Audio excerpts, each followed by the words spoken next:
귀한 찬송 감사드립니다. 오늘 보실 하나님의 말씀은 요한복음 20장 31절 말씀입니다. 요한복음 20장 31절 말씀 한 구절입니다. 한 목소리로 함께 읽도록 하겠습니다. 오직 이것을 기록함은 너희로 예수께서 하나님의 아들 그리스도이심을 믿게 하려 하며 또 너희로 믿고 그 이름을 힘입어 생명을 얻게 하려 함이니라. 아멘. 여러분, 지난 3일 동안 마태복음, 마가복음, 누가복음에 관해서 살펴보았습니다. 한번 되짚어 보면서 요한복음으로 들어가 보겠습니다. 마태복음의 핵심 주제가 뭔가요? 바로 새로운 왕이 오셨다입니다. 새로운 왕은 어떤 왕이죠? 겸손의 왕입니다. 이 땅의 나라, 특히 당시 시대는 로마 제국이, 특별히 로마 제국이 다스리는 나라라고 할 수 있었죠. 로마 제국의 황제는 자신의 욕망에 의해 백성들을 괴롭히고 착취하고 자신의 백속만을 채우려고 했던 왕이었습니다. 그런데 새로운 왕 예수님은 어떤 왕이셨죠? 진정한 평강과 기쁨과 위로가 가득한 나라를 보여주는, 신분과 경제 환경과 상관없이 누구나 누릴 수 있는 하나님 나라를 하나님의 백성으로 마음껏 누리게 해 주셨습니다. 마가복음은 어떤 주제를 다루고 있죠? 하나님의 아들이 종의 형체로, 종으로 오셨다 입니다. 하나님의 아들, 독생자 예수 그리스도가 가장 낮은 이 땅에 오셔서 무엇을 하셨죠? 죄의 종노릇 하던 우리들을 위해, 사망으로 걸어갈 수밖에 없는 우리들을 위해 십자가에 달려 죽으심으로 우리를 섬기셨습니다. 그분의 죽음을 통해 우리의 죄와 죽음이 물러갔습니다. 마가복음은 예수님이 십자가까지 낮아지는 과정을 역동적으로 그려내고 있습니다. 복음의 역동성이죠. 예수님이 직접 가지고 오시고 들려주시는, 직접 종의 형체로 치르시는 그 기쁜 소식이 우리 안에 꿈틀거립니다. 이어서 누가복음의 핵심은 뭐였죠? 예수님이 인자로 오셨다. 인자는 사람의 아들입니다. 하나님의 아들이 사람의 아들의 모습을 보이셨습니다.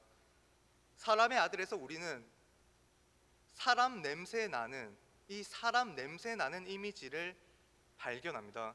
누가복음은 아주 세세하게 사람들 삶 속으로 들어가 그들을 공감하시고 위로하시고 치료해 주시는 예수님의 모습을 그려내고 있습니다. 특히 예수님이 기도하시는 모습을 자주 보여주고 있는데요. 예수님은 사역을 하시기 전, 이 땅에서 사역을 하시기 전, 사람들에게 복음을 전하러 가시기 전에 한적한 곳으로 가 늘 하나님께 기도하셨습니다.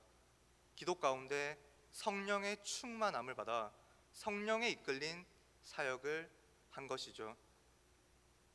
하나님과 사람 사이가 연결되는 것도, 사람과 사람 사이가 연결되는 것도 인간적인 힘과 능력이 아닌 성령의 감동하심과 역사하심을 통해 일어나는 것을 우리는 엿볼 수 있습니다.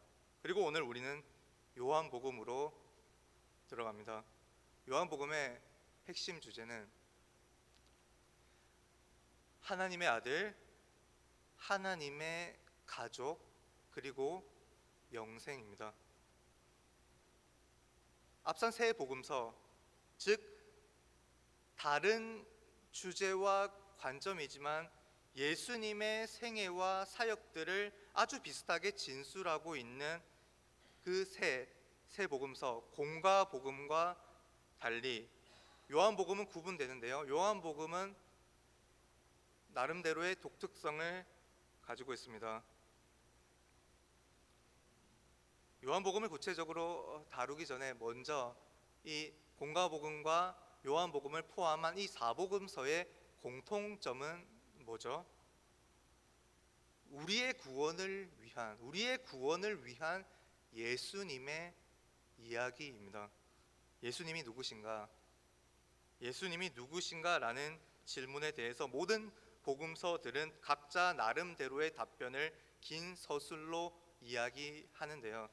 예수님이 우리의 구원자요, 하나님과 우리 사이를 이어주는 중보자요, 우리가 진정으로 믿어야 할 믿음의 대상이라는 걸 우리는 공통적으로 발견할 수 있습니다. 그렇다면 요한복음의 구별된 특징은 무엇이죠?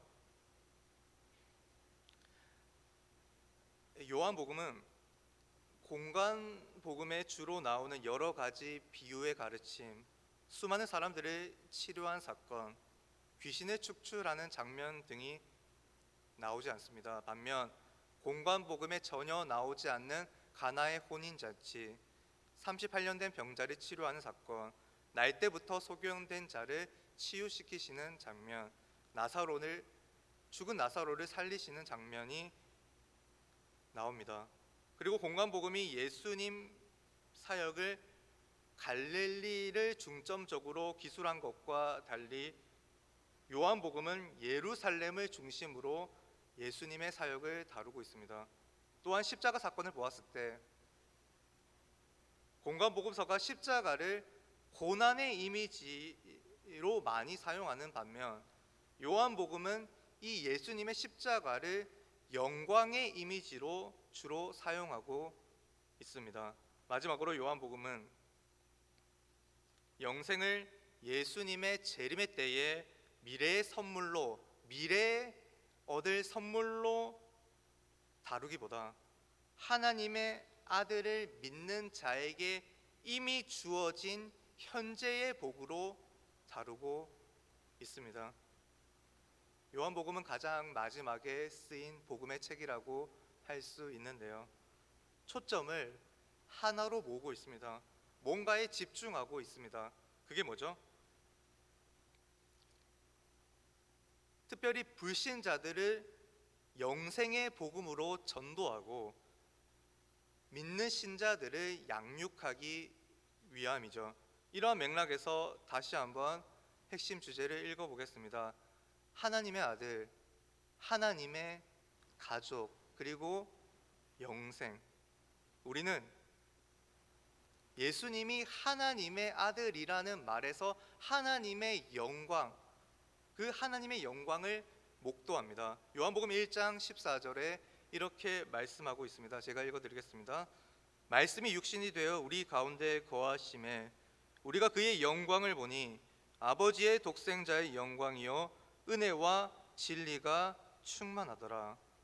하나님의 아들, 하나님의 독생자이신 완전한 하나님이신 예수님의 영광이 요한복음에서 계속적으로 나타나고 있는데요. 영광은 굉장히 중요합니다. 왜죠? 은혜와 진리가 충만한 모습이기 때문입니다. 여러분, 로마서 3장 23절에 이렇게 기록하고 있습니다. 모든 사람이 죄를 범하였음에 하나님의 영광에 이르지 못하더니, 모든 사람은 하나님의 영광을 잃어버린 수치스러운 존재였습니다. 죄인이었습니다. 하나님이 주시는 복과 은혜를 마음껏 누리지 못하고 하나님과 친밀한 관계를 누릴 수 없는, 친밀한 교제를 나눌 수 없는 존재가 된 것이죠. 그런데 예수님이 이 땅에 오셔서 한 일이 무엇이죠? 죄인인 우리가 다시 하나님의 영광을 누릴 수 있도록, 하나님과 영원토록 교제할 수 있도록 해주신 것입니다. 예수님으로 인해 우리는 하나님의 자녀가 되었고, 예수님이 머리 되시는 이 교회에서 저와 여러분은 한 믿음, 한 성령 안에서 하나님의 가족이 되었습니다. 하나님의 가족으로서 우리는 하나님 나라의 복과 영생을 마음껏 누리게 되었는데, 이것이 바로 구원입니다. 오늘 본문 요한복음 20장 31절 말씀을 한 번 더 읽고 말씀을 정리해 보겠습니다. 함께 읽습니다. 시작. 오직 이것을 기록함은 너희로 예수께서 하나님의 아들 예수 믿게 하려 하며, 또 너희로 믿고 그 이름을 힘입어 생명을 얻게 하려 함이니라. 아멘.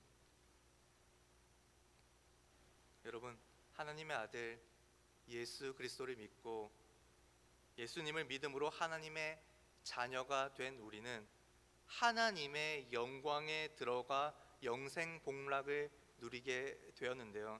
가장 중요한 건 현재성입니다. 현재성입니다. 현재 우리는 하나님의 가족이고 영생을 누리는 자들입니다. 푸른초장교회 가족 여러분, 지금 우리는 예수님 안에서 하나됨을 누립니다. 요한복음 17장 22절에 예수님이 이렇게 말씀하십니다. 내게 주신 영광을 내가 그들에게 주었사오니 이는 우리가 하나가 된 것 같이 그들도 하나가 되게 하려 함이니이다. 삶의 모습과 환경과 성격이 다른 우리 모두가 하나가 될 수 있는 이유는 오직 영광의 예수님 덕분입니다. 그리고 우리가 하나 되어 성도의 교제를 누림으로 우리는 세상이 줄 수 없는 충만한 기쁨, 영원한 기쁨을 누립니다. 그리고 우리는 영원토록 하나님과 교제할 수 있는 영생의 특권을 지녔기에 각자가 걸어가는 삶의 현장들 속에서 어제도 오늘도 내일도 함께 하시는 임마누엘 하나님을 경험합니다. 사랑하는 부초 식구 여러분, 오늘 또 하나님의 놀라운 은혜와 영광 가운데서 하나님 나라의 참된 기쁨을 마음껏 누리는 저와 여러분 되기를 간절히 소망합니다. 기도하며 나아가겠습니다. 이 시간 말씀을 생각하면서, 요한복음 말씀을 생각하면서 기도로 나아가겠습니다. 여러분,